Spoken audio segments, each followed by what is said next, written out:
It was long in coming and predictable in scope, but only 8 of the 22 cabinet secretaries were affected in the cabinet reshuffle announced last night by President William Ruto. Prime Cabinet Secretary Musalia Mudavadi and new Trade CS Rebecca Miano have outright been regarded winners of the reshuffle. The jury is still out on Alfred Mutua and Moses Kuria, with political aviation experts suggesting a closer study of the flight path. Aisha Jumwa, Penina Malonza, Alice Wahome and Zachary Njeru were also moved in changes that compel a deeper study of the political compass. It is a cabinet reshuffle edition here on NewsGang. But Sam's sense is at the Bomas of Kenya, where an exchange between eminent leaders just didn't make sense. On Jamila's memo, do boats on dry land really make sense? And just how much rain does it take to float a boat? Kaikai's kicker draws parallels between a national cabinet and, say, the county executive of Nyeri County. And on my take, it's TikTok and the social media police patrols. The gang is here. Many of you, the people I speak to, don't even know what is going on in your ministries or departments. You have very scanty information. The moment I know more than you in your ministry, then you must begin to understand that something is very wrong. How do you run a ministry or a department or a parastatal if you have no information? That is the highest level of incompetence. Quite the public lecture from the president there not too long ago, a couple of months ago, as the cabinet secretaries were signing their performance contracts. And for many of them who have been in office less than a year, correct? There has been a reshuffle. But it's important for us to note that it is the start of a new year for President Ruto and his administration. And ladies and gentlemen, that is where we begin with this cabinet reshuffle edition. So, Sam, this came in last night, and it was a seeming reorganization, at least, of President Ruto's cabinet, just as he begins his first year. Right, and... I mean, sorry, just as he begins his second year. Second year of the first term. That's right. Or the current term, if you like. And of course, since that statement that he made at State House, people are expecting something to happen. And thereafter, you've seen a lot of movements in different departments of, especially when it came to different allegations across those departments, especially involving PSs and CSs. But also looking at specifically what has just happened to the Prime Cabinet Secretary, that is Musalia Mudavadi. I mean, even when he was being named to that position, there are some that expected that or felt that for him to be a Prime Cabinet Secretary, yes, it is quite something, it's huge. But you look at the work that he had been assigned, the docket that he had been assigned, yes, it has a lot of duties, but nothing specifically you would say this is his daily job, that when he reports, I mean, if you are to look at other cabinet secretaries, for instance, if you are to look at the CS Interior, Professor Kindiki, you can squarely see what does he do when he reports to the office. It was very clear looking at that. But now with the Executive Order number 1 of 2023 and describing that the Prime Cabinet Secretary will be assisting the President and the Deputy President in execution of their duties, but also adding other matters, including chairing a committee of principal secretaries for the sake of coordination. Some may have looked at that and said, well, Prime Cabinet Secretary, but what work? So for him now to get to the point that he's getting a proper docket, then looks like the realization that indeed there was a bit of a gap, and maybe it's important that now when he reports to work, there's a specific duty that he's supposed to be executing, just like you know that the deputy president, yes, he's the deputy president and the principal assistant of the president, but he has certain duties that he executes, including taking care of devolution. He was, in fact, the president very explicitly indicated what his role would be, including having a PS who is in charge of devolution. So previously what the Prime Cabinet Secretary has been doing, it's not to say that it's not sufficient duty, especially when it comes to the interaction between the legislature and the office of the Prime Cabinet Secretary. But then you look at it and wonder, okay, fine. So he's supposed to coordinate between the leaders of majority in the Senate and the National Assembly. But that already, is the role of the majority leaders. Exactly. Already the leaders of majority, they have a strict responsibility and they report to the president directly if they have to consult on anything. Again, if you look at the leaders in both houses, they come from the UDA party. Who is the party leader of UDA? Musalia Mudavadi is not. So it was a bit of, yes, a huge office with a lot of description, but in terms of executive power of what he does on a daily basis, I think for me, being foreign Affairs and Diaspora Cabinet Secretary really sorts out that question. Yeah, but let's talk about, foreign affairs for a moment, because we've seen a bit of movement with that responsibility within President Ruto's cabinet for, a bit. Obviously, in the beginning, he had a substantive Foreign Affairs Cabinet Secretary. And then we saw some functions of the Foreign Affairs docket being transferred to the office of the Deputy President. And then now we see it is now a full reinstatement of that under the Foreign Affairs docket, and that now all being, shifted to the Prime Cabinet Secretary. Linus, I think across this table, you probably have more experience on this with respect to foreign affairs. This movement that we have seen with the Foreign Affairs docket, is it finally settled now in the Prime Cabinet Secretary's office? I think this is exactly what informed the changes in the first place and why Musalia Mudavadi is moving to foreign affairs. It seems to me that that was the key change in this reshuffle. The president clearly wanted a new face, a new voice, and probably new momentum in the foreign affairs docket. A very important docket for him, especially considering the recent diplomatic forays that he's made after hosting the African Climate Summit.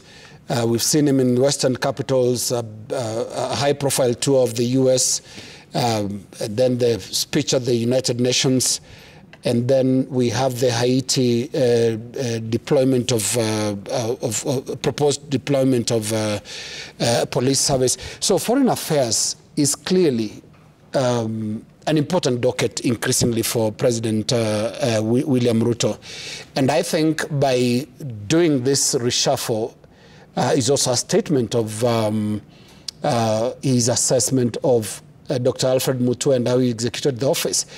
And some pointed out correctly in terms of just how that docket sat in as far as the agenda of the government is concerned. We've seen Alfred Mutua missing in foreign tours that the president has conducted. And this can also be interpreted as a statement on the part of the president. If he doesn't have confidence in you, then he'd rather travel with someone else. And so let's see how this goes, because Musalia Mudavadi is this is the first time to touch foreign affairs. He's been in Treasury for... He's been in Treasury, he's done local government, and now he's going to foreign affairs. And foreign affairs is a very strict place. It's like a gentleman's club. And so his personality, he should be home. The president can definitely trust him to attend a function in Buckingham Palace, a place of protocol. It's about how do you conduct yourself, how do you carry yourself, how do you greet. In foreign etiquette, foreign affairs etiquette and diplomatic etiquette, things as basic as greetings actually do matter. So who extends the hand first? You don't just shoot. How long you hold? How long you hold, hands, and how far up you go. You know, there's a tendency by, I don't know if that's a Kenyan thing, to climb up the rest of the arm. It can be considered a diplomatic incident, actually, something that is disrespectful. Yes. You cannot, for example, go to Buckingham and touch King Charles's back. Pat him on the back. Pat him on the back or hold him in the shoulder. Yes, you can't. You can't bro up anybody. Even less another head of state, a fellow head of state. And I think I saw an article somewhere in one of our local dailies, someone saying, look, we need to train our foreign affairs people, those who handle our interaction with other countries. And Mudavadi, considering his background, you know, Mudavadi is the son of Moses Mudamba Mudavadi, a cabinet minister, very powerful. He is well raised in terms of that side of things. He's not really a rural. I'll not use that word. Don't panic. You know what I say. I'm not finished. You know what I say of the differences that exist here in town. You can tell who was raised where, Jamila. How have you said my name? Yeah. So some of this diplomatic etiquette, which is even things as simple as how you hold your fork. You remember they even talked about that at the beginning of the administration, right? When they were training them. Some of you don't know how to hold your knife and fork and everything. And they laughed about it. It's not a laughing matter. Yeah. If you're going to interact with the international community, you have to learn what is acceptable in bigger ballrooms, because you can't transfer your own culture all over. I must say, for example, you can't appear in a diplomatic function with you know, that meat that we like. You can't serve that up like that. It's inappropriate. So foreign affairs is about small things, and not just in mannerisms and etiquette, but also language. And I think we all know the baritone voice of Musalia Mudavadi. Safe pair of hands. Yes. Yes. You can trust him with a chair and he'll use it as is, not the entire space. And, you know, those are things that really, really matter when it comes to foreign affairs. But on other issues that, and probably it's been pointed even in our earlier reports, there's so much to fix in our Ministry of Foreign Affairs. When functions are being transferred, including one really, for lack of a better description, irregular transfer of assignments to the office of the Deputy President, and something else about ambassadors having direct contact with. Yes. You know, it goes against even the Vienna Convention. There is a very specific way of conducting diplomatic relations. So Musalia Mudavadi really has a lot of work to do at Foreign Affairs. First of all, is to basically restore that office to what it used to be. And look, even pre-2010, the Ministry of Foreign Affairs was a space of our finest. Robert John Ouko died while holding that office. Very well spoken, a gentleman par excellence, an easy person to have in whatever capitals, whether African or Western.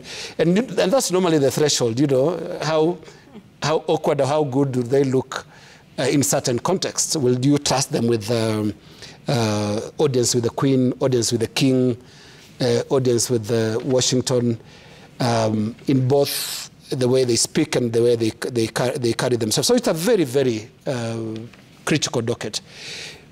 In foreign affairs, you are the counterpart of Blinken in the US, counterpart of Sergei Lavrov in Russia.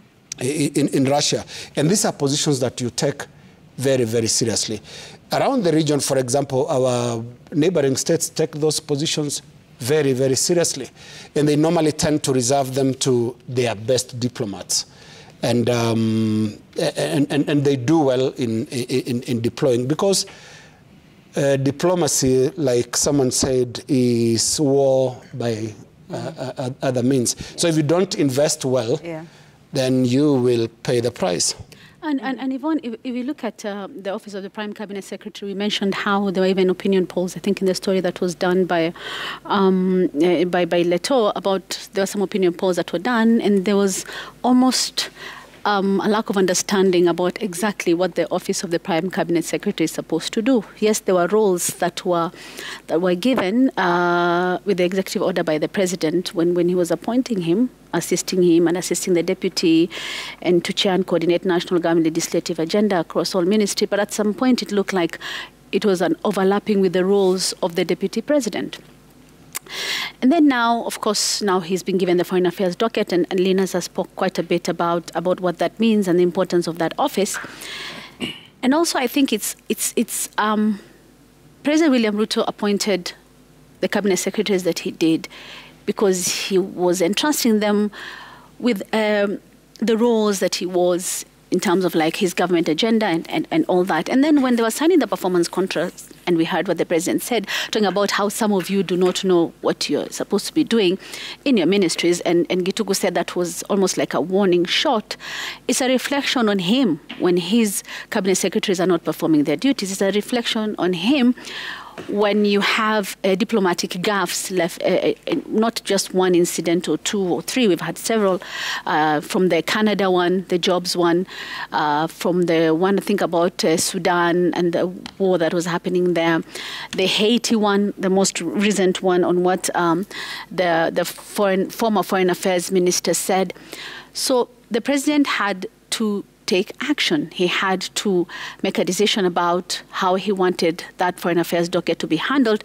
And I think he looked around and he said, well, there's a gentleman here who can actually do it. Because he has, Musalia Mudavadi has represented the president in particular events in different countries, and probably may have done the job well. That's why part of the reason why he may have been given this, because, as I said, it's a reflection on the president if the people he has appointed do not do their jobs well.